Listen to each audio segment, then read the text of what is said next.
컨설팅 업체에서 첫 손님을 데리고 왔다. 차로 20분 거리에 사는 분이었는데 와이프와 장모님이 반찬 가게를 하고 싶다고 하셔서 알아보다가 여기까지 왔다고 했다. 수온의 매장 상태를 보더니 매우 만족스럽다 얘기했지만 가격이 조금 비싸다며 돌아갔다. 컨설팅 업체에서 제시한 금액은 1억 5천이었고 매수자가 원했던 금액은 1억이었다. 가격 차이가 너무 심해서 결국 거래는 이루어지지 않았다. 조금 더 기다려보기로 하면서 적어도 1억 3천에서 4천에는 매도할 수 있겠다는 희망을 품어보는 수호다. 어느 날 화장실을 다녀오다가 가게 뒤쪽 미용실 사장님을 만났다. 사장님 안녕하세요? 요새 장사는 좀 잘 돼?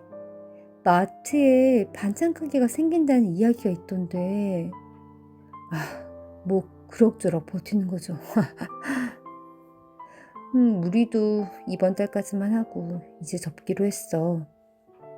왜요? 손님 많잖아요. 힘들어서 이젠 그만하려고. 가게를 내놓은 지 1년도 넘었는데 한 명도 보러 안 오네. 미용이라는 게 기술이다 보니 배우는 사람도 많이 줄었고 대부분 강남 같은 데서 매장을 오픈하더라고.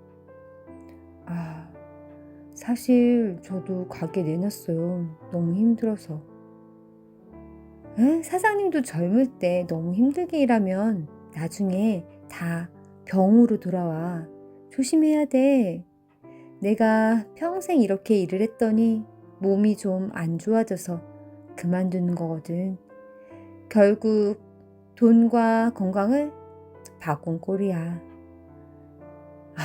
네, 알겠습니다. 그만두시기 전에 한번 들으세요. 그래. 사장님은 부지런해서 뭐든 잘할 거야. 감사합니다. 나중에 부동산 사장님께 전해들은 이야기지만 미용실 사장님은 암투병을 시작하셔서 그만두었다고 한다. 본인이 좋아하는 일을 평생 하셨는데도 이렇게 병이 생기다니. 수호는 이러다 자신도 암에 걸릴 수 있겠다는 생각이 든다. 1억의 매수자가 나타났을 때 팔아야 하나라는 고민도 살짝 했지만 조금 더 기다려보기로 한다. 3천만 원이면 누군가에겐 연봉이 될 수 있는 금액인데 가격을 너무 낮춰서 팔고 싶진 않았다. 그렇게 미용실이 사라진 자리에 프랜차이즈 피자 가게가 들어왔다. 바닥 권리금 500만 원을 주고 들어왔다고 한다. 업종이 전혀 다르니 바닥 권리금만 조금 받고 넘기신 모양이다. 수호가 이곳에서 장사를 시작한 지 1년이 되어가는데 벌써 주변에 많은 점포들이 바뀌었다. 반찬 가게 대신 커피숍, 미용실 대신 피자 가게, 개인 카페 대신 밀키트가 들어왔다. 신기한 건 모두 프랜차이즈라는 것이다. 프랜차이즈 커피, 프랜차이즈 피자, 프랜차이즈 밀키트. 프랜차이즈로 창업을 시작한다는 것이 쉽다고 판단해서 뛰어든 초보 사장님들일 것이다. 바로 수호처럼 말이다. 수호는 가게를 운영해보니 프랜차이즈 창업에 들어가는 투자금이 너무 비싸다는 것을 이제는 알게 되었다.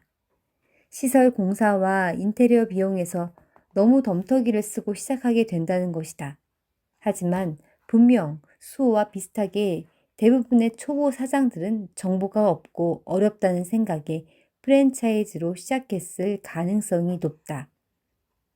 투자 비용이 높다는 것을 반대로 말하면 그만큼 돈을 회수하기까지 오래 걸린다는 이야기다. 하지만 대부분의 사람들이 이 부분을 모르거나 아니면 너무 쉽게 생각한다. 평균적으로 2년에서 3년 정도를 꼬박꼬박 모아야 초기 투자 비용을 회수할 수 있다. 그것도 본인이 한 푼도 안 가져가고 말이다. 간단히 계산해보자. 한 달에 순이익이 400만 원 정도라고 가정한다면 1년이면 4,800만 원이다. 한 푼도 안 쓰고 꼬박꼬박 모아야만 2년 뒤 1억에 가까운 돈이 모인다. 수호는 반찬 가게를 오픈하면서 1억을 투자했다. 결과적으로는 2년 동안 뼈 빠지게 일해야만 겨우겨우 투자 비용을 회수하는 것이다. 가장 큰 문제는 매달 400만 원을 번다는 보장이 없다. 거기에 2년 동안 과연 한 푼도 안 쓰고 모을 수 있을까? 세금, 고정 지출비, 가족 생활비, 차량 유지비, 개인 생활비, 아이들에게 들어가는 돈까지. 아무리 맞벌이를 한다고 하더라도 한 달에 400만 원을 벌어서 모두 저축한다는 것은 불가능에 가까운 것이다. 결국 투자 비용 회수 기간을 3년으로 생각해야 한다. 만약 3년간 한 푼도 안 쓰고 모을 수 있다면 무엇이든 시작해도 괜찮다. 그렇게 3년을 버틴다면 그 뒤로 매년 4천만 원의 수익을 온전히 가져올 수 있기 때문이다. 단, 내가 아프지 않고 아무런 사고가 없어야 하며 추가 투자 비용에 들어가지는 않아야 한다. 누군가에겐 자산에 1억을 투자해서 1년 뒤 2억, 2년 뒤 4억을 버는 경우도 있다. 물론 이럴 수도 있겠지만 본인이 열심히 배우고 공부한다면 육체적으로나 정신적으로 조금 낫지 않을까? 수호는 자영업에 1억을 투자하였고 3년 동안 힘들게 일하면서 내 돈을 찾아와야만 하는 그런 이상한 여행을 하는 중이다. 그렇게 내 돈을 찾아오는 여행이 끝나면 아마 그때는 몸이 망가져 있을 것이고 쓰던 기계나 기물들이 고장나기 때문에 또다시 시설에 많은 돈이 들어가게 될 것이다. 3년이라는 이상한 여행을 하지 않으려면 정말 신중하게 고민해서 창업을 결정해야 한다. 수호가 시작할 때 이런 정보들은 그 어디에서도 얻을 수 없었고 알려주지 않았다. 수많은 자기 개발 서적과 창업 관련 책에서도 쓰여있지 않았단 말이다. 수호가 나약해서 그렇다고 생각하는 사람들도 분명히 있을 것이다. 하지만 주변 사람들은 안다. 수호가 힘들어한다면 진짜 어려운 일이라는 것을. 대신 바보같이 그걸 왜 시작했냐고 질타는 한다. 하지만 이제 수호는 자신의 과오를 후회하지 않는다.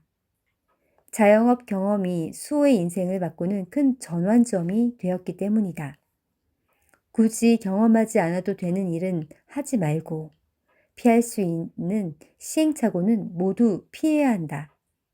수많은 영상과 책들이 쏟아져 나오는 세상이 아닌가. 올바른 정보를 가지고 제대로 계약한 여행은 참 즐겁고 행복한 시간이 될 것이다. 수호는 다른 사람들이 자기 같은 이상한 여행을 하지 않았으면 하는 마음이다. 안녕하세요. 북소리입니다.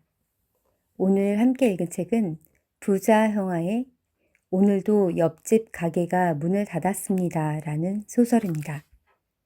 소설로 담아낸 아무도 말해주지 않는 자영업의 생생한 현실을 담고 있는데요. 코로나 시절을 지나서 지금 현재까지 이르기까지 자영업자의 그런 마음들을 담은 책인데요. 실제 저는 회사원으로 있는데요. 회사원의 소박한 꿈이라고 하면 작은 카페를 차리고 또는 프랜차이즈 식당도 좋고 레스토랑도 좋다라고 생각을 했었는데요. 그래서 저는 사실 네이버 카페에 가입되어 있습니다. 어떤 카페냐고요?